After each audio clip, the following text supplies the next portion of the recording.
Hello friends, welcome back to the bench. Thank you very much for joining me. Our patient is a gaming board. What is this? Republic of Gaming. This has not been reattached. I thought, what's wrong with it?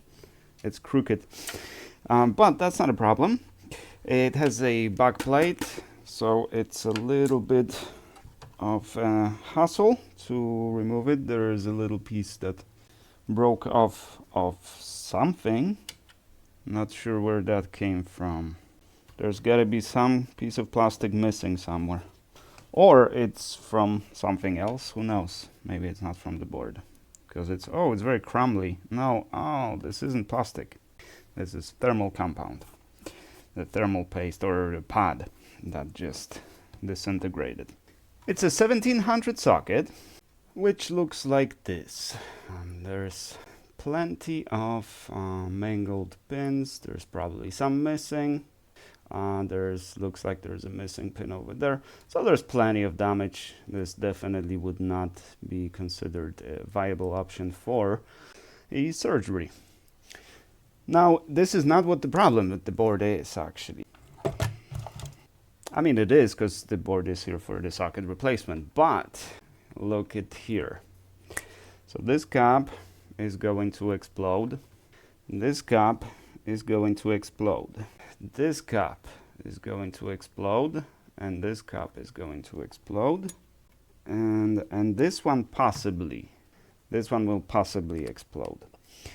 The rest seem okay, the ones closest to the socket. So that's good, but these two will explode, and these two definitely. Now the reason for that is that they have been just plainly bent, right?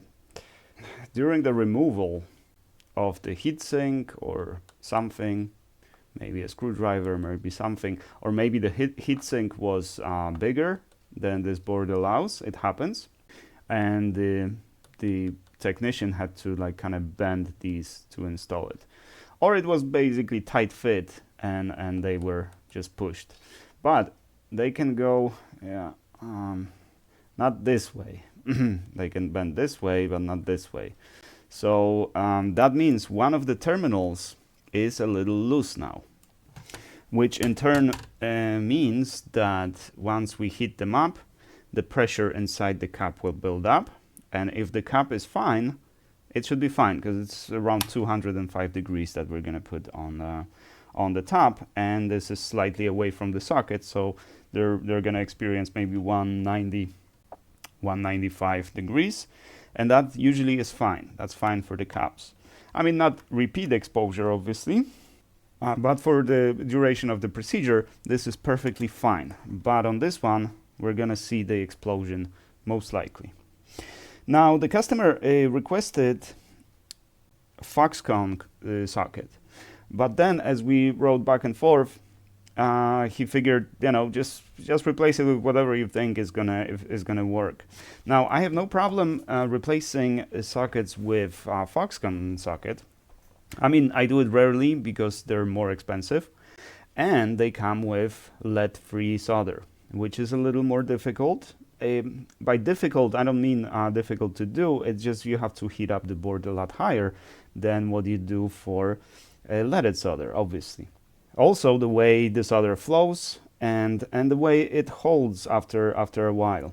So I do recommend the either Loads or those CC sockets, and that's what I use. I've used them a lot. They're cheaper, they're easier to work with, and the board doesn't need to be heated up as much as you would for the Foxconn socket. Now, I already ordered Foxconn socket for this particular job. It should be delivered in a while, because obviously it's from China. But nowadays you do get those notifications, and you have to pay the tariff and all that kind of stuff. So for all those that think that China pays the tariff, start importing something from China and see for yourself. No need to argue about that. It's just see for yourself. So anyways, so basically I'm not making money on this particular job. because of that, but that's fine. We're not in it for the money. Well, maybe a little bit, but not primarily for money. I concluded, if you're giving me a choice whether to use whether to use Foxconn socket or loads, I'm gonna go with loads. I think that's better for the board. Less heat exposure, less strain on the board, less flexing. I think that should be better. The socket has an outline, so that's at least that's good. But it's a black board, so even without an outline, we can still usually do a pretty good job. But the success rate drops if there's no outline. All right, I guess let's speed up the footage and let's get it done.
Alrighty, the least enjoyable type of sockets is 1700/1800.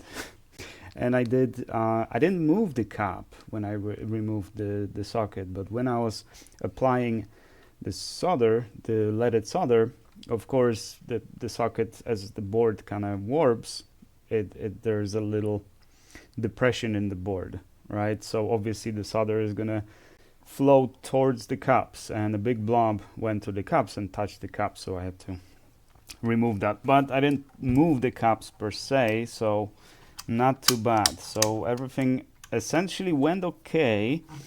Now the Sierra mic Flux works awesome for socket replacements. It leaves very little residue, and also it makes it easier to align the socket. And the reason for that is once you apply it, just a little bit, tiny layer, It's spread nicely, evenly, because it's liquid. But then when you put the socket on, it's sticky, right? So when the socket is sticky, it's a lot easier to align it. So very good for resoldering, and for wicking. Whiskey Tango, that's my to-go one. It works great for wicking, and I like the viscosity of Whiskey Tango. A little less so of Sierra Mike, but it works awesome, especially since it's liquid. It just kind of nicely spreads. You don't really have to use like your finger or paintbrush or what have you to make a nice even layer. It just evens out by itself. Other than that, everything went okay. The socket dropped. I don't know what temperature the socket dropped, but I kept it for the majority. I know it dropped earlier than I thought, but I kept it for the majority of the final step, so it should be fine. Because I wasn't sure if I should. Yeah, there you go. I was the other way around. I wasn't sure if because I see it from this side, and this side, right? But the top left corner is the one that will drop last, because that's the majority of that is ground. So that's why I like to keep it a little longer, even though I see that it dropped on this side. I like to keep it for a few more seconds before I stop the profile. The caps did not explode, so I was wrong. Looks like the caps were fine. Or they're already dry and there was no liquid inside, no electrolyte inside, so the pressure didn't build up. Who knows? But they look okay. Everything seems fine. Well, actually, when I removed the board, I noticed that the board was slightly warped. So I don't know if this was warped before or it warped on the BGA station. Hard to say because I didn't check beforehand, but I guess we'll see. It cleaned nicely. This Flux cleans really well, better than Whiskey Tango. Whiskey Tango doesn't clean as well because there's glycerin in it. In the Sierra Mike, there's no glycerin, that's why it's so liquidy, and all the components of it are dissolved in alcohol, so it's really easy to clean. And let me just remove the bubble that I just noticed. There, no bubble.